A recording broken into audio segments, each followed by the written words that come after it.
Hello, welcome to My Healthy Appetite. I'm Chef Rothera and this is Dietitian Bridgette Wilson. We are going to be showing you how to cook for a range of health conditions, gluten intolerances, dairy allergies, but with a special focus on low FODMAP cooking. The low FODMAP diet is a diet that is commonly used for managing the symptoms of irritable bowel syndrome. In each episode we're going to discuss one of the common nutritional downfalls of following the low FODMAP diet and how to address this. Hello, okay, I'm going to show you how to make my energy bars, which are packed full of interesting cereals and seeds. Yeah, so they're going to be a really high energy kind of bar. So we're using a lot of different nuts and seeds as well as using some whole grain oats. So they're going to be packed full of fibre as well as packed full of kind of healthy fats that you're going to get from the mix of nuts and seeds that are going in. And it's really easy. So what I've actually done here we've used jumbo oats, which we've blitzed. So that's 100 grams of those into the bowl. Then we've got 50 grams of quinoa, which you might not be aware of, but it bakes really nicely in these flapjack type bars. Yeah. I didn't know that you could just bake quinoa like that. Yeah, really so nice. That's really good because that's adding another whole grain then. Yeah. So we've got 50 grams of chia seeds. Got 50 grams of pumpkin seeds and 50 grams of sunflower seeds. And I've got 25 grams of walnuts broken up. I've got 100 grams of good quality peanut butter. Yeah, so we've selected for this one a type of peanut butter that has got no added sugar and also isn't using palm oil.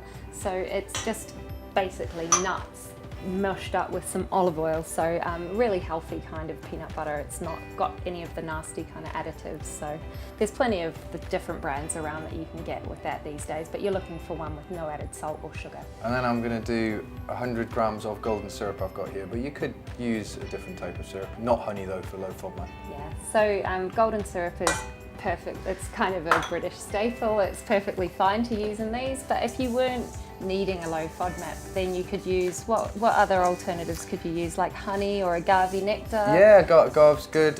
Honey or maple syrup, maybe a little bit too thin, but what you could do is you could do half maple syrup and you could actually add some butter in it as well to help hold the mixture. So you could half the sugar and half the butter that way. For this recipe, being low FODMAP, we've gone for using just your bog standard golden syrup. So some recipes that for energy bars and that kind of things, I think like date has become quite a common kind of sugar alternative. I mean, sugar is just sugar, really. So whether it's from dates or from honey or from golden syrup, it's all just sugar basically, but it's a high energy thing to eat. So when would you have something like this to eat, do you think? Well, I always grab a bar like this, something I've made, a energy bar or something before I go to the gym. Just feel like it gives me that little kick and gives me that bit of energy that I need to start off with. What do you think about coconut sugar? Because I know it's a bit of a craze now, but I've heard it actually could even be possibly worse for you. I mean, if it's sugar, it's sugar. Yeah, basically. You can wrap it up however you like and call it what you want, but sugar is Tastes sugar. good though. Your body's going to do the same thing with sugar. This is why sugar is not a FODMAP. It's because we absorb it really easily. We break it down. We turn it into blood glucose. All sugar basically has the same effect on us. One way to kind of lessen the effect of the sugar is to have it as part of a really high fibre meal or snack. So for example, with all these natural kind of quinoa, the oats, all the nuts and seeds, it's going to be packed full of fibre. So that will actually make your stomach have to do a bit more work to break down the energy from it. So it should be a kind of a longer lasting rather than like a short, sharp hit, like having, I don't know, like a energy drink or a, sugary beverage or something would do.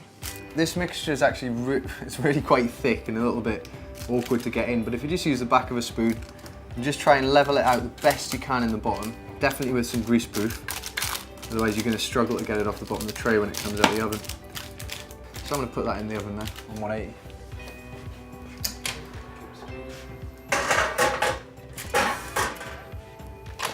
Okay, so I've taken the cereal bar out of the oven now, and let's carefully lift it out onto the chopping board. I've let that cool down for about 5-10 minutes as well. You don't want to let it cool completely because it'll just become too brittle to cut.